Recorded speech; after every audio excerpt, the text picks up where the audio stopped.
Koئiekler, chairman of the managing board of Deutsche Mass Ag, has said that Chinese companies are competitive in the global markets and are always ready to learn and improve. He made the comment on Wednesday on the 800-odd companies from China that participate in Hannover Messe 2023. We are so thankful that we have here 800 Chinese companies. They are so welcome on this world marketplace here in Hanover.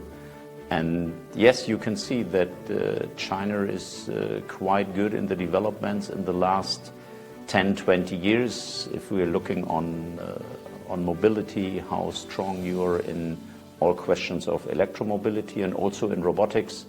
We have here very fine and nice companies showing here the innovations and competing with the world. At the end, again and again in April here, we have here many companies from China. They are well experienced, they are orientated how to convince the customers.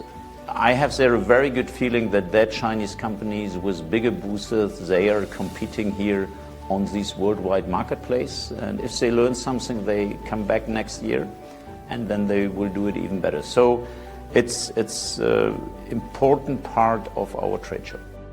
More than 4,000 companies have taken part in Hannover Messe this year, presenting solutions for the production and energy supply of the future. The group of Chinese exhibitors is the second largest this year after host country Germany.